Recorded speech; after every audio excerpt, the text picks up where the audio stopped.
ರಾಜ್ಯ ಸರ್ಕಾರ ನೀಡಿರುವ ಸಿಐಡಿ ತನಿಖೆಯಿಂದ ಸಚಿನ್ ಆತ್ಮಹತ್ಯೆ ಪ್ರಕರಣದ ಸತ್ಯಾಸತ್ಯತೆ ಹೊರಬರುವ ಯಾವುದೇ ನಂಬಿಕೆ ಇಲ್ಲ ಎಂದು ಆರೋಪಿಸಿ ವಿಶ್ವಕರ್ಮ ಸಮಾಜ ಬೀದರ್ನಲ್ಲಿ ಬೃಹತ್ ಪ್ರತಿಭಟನೆ ನಡೆಸಿತು.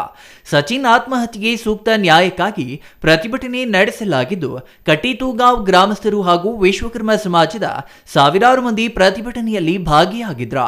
ಬೀದರ್ ನಗರದ ಅಂಬೇಡ್ಕರ್ ವೃತ್ತದಿಂದ ಡಿಸಿ ಕಚೇರಿಯವರೆಗೆ ಬೃಹತ್ ಪ್ರತಿಭಟನಾ ರ್ಯಾಲಿ ನಡೆಸಲಾಯಿತು. ನಂತರ ಜಿಲ್ಲಾಧಿಕಾರಿಗಳಿಗೆ ಮನವಿ ಸಲ್ಲಿಸಿ ಸಿಬಿಐ ತನಿಖೆಗೆ ನೀಡಲೇಬೇಕು ಎಂದು ಒತ್ತಾಯಿಸಿದ್ರು. ಇನ್ನು ಪ್ರತಿಭಟನೆಯಲ್ಲಿ ಭಾಗವಹಿಸಿ ಮಾತನಾಡಿದ ಸುಲೇಪೇಟ್ ಏಕದಂಡಗಿ ಮಠದ ದೊಡ್ಡೇಂದ್ರ ಸ್ವಾಮೀಜಿ, ಸಚಿನ್ ಪಾಂಚಾಳ ನಿಗೂಢ ಸಾವಿನ ಪ್ರಕರಣ ಸಿಬಿಐಗೆ ನೀಡಬೇಕಾ ಹಾಗೂ ತಪ್ಪಿತಸ್ಥರಿಗೆ ಕಠಿಣ ಶಿಕ್ಷೆ ನೀಡಬೇಕಾ, ಯಾವುದೇ ರಾಜಕೀಯ ಒತ್ತಡಕ್ಕೆ ಒಳಗಾಗಬಾರದು ಎಂದು ಒತ್ತಾಯಿಸಿದ್ರು.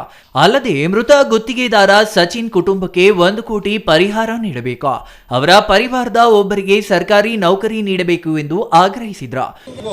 ಆ ಕುಟುಂಬಕ್ಕೂ ಮತ್ತು ಸಮಾಜಕ್ಕೂ ಅನಿಸ್ಬೇಕು ಸರ್, ಇಲ್ಲ ನಿಷ್ಪಕ್ಷಪಾತವಾಗಿರ್ತಕ್ಕಂಥ ತನಿಖೆ ಆಗ್ಲಿಕ್ಕತ್ತದ, ತಪ್ಪಿತಸ್ಥರಿಗೆ ಶಿಕ್ಷೆ ಆಗುವ ನಿಟ್ಟಿನಲ್ಲಿ ಪ್ರಯತ್ನ ನಡೆದಂತ ನಮಗೆ ಅನಿಸ್ತಪ್ಪ ಅಂತಂದ್ರೆ ನಾವು CBIನೂ ಅನ್ನಂಗಿಲ್ಲ. ಆದ್ರೆ ನಮಗೆ 3-4 ದಿವಸಗಳು ಸುಮ್ಮನೆ ಕುಂತಿದ್ದಕ್ಕಾಗಿ ನಮಗೊಂದು ರೀತಿ ಆತಂಕ, ಭಯ, ಸಂಶಯ ಹುಟ್ಟದು. ಹೀಗಾಗಿ ನಾವು CBI ಅಂತಕ್ಕಂಥ ಒತ್ತಾಯವನ್ನು ಹಾಕ್ತಾ ಇದ್ದೀವಿ ಸರ್.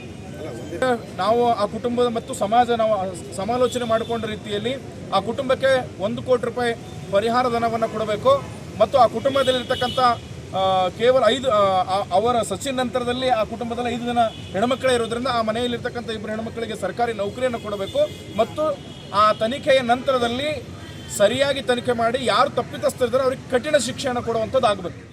ಇನ್ನು ಈ ಸಂದರ್ಭದಲ್ಲಿ ಸುಲೇಪೇಟ್ ಏಕದಂಡಗಿ ಮಠದ ದೊಡ್ಡೇಂದ್ರ ಸ್ವಾಮೀಜಿ, ಸಮಾಜದ ಗುರುನಾಥ ಪಾಂಚಾಳ, ಸೋಮನಾಥ ಪಾಂಚಾಳ, ದತ್ತಾತ್ರಿ ವಿಶ್ವಕರ್ಮ, ಪ್ರಶಾಂತ ವಿಶ್ವಕರ್ಮ, ಸೋಲೋಭನ ವಿಶ್ವಕರ್ಮ, ರಾಜಕುಮಾರ ಪಾಂಚಾಳ, ಕೃಷ್ಣ ಎಂ ಚಾರಿ ಇನ್ನೂ ಹಲವರು ಹಾಜರಿದ್ರ. ಚಂದ್ರಯ್ಯ ಸ್ವಾಮಿ, CTV ನ್ಯೂಸ್, ಬೀದರ್.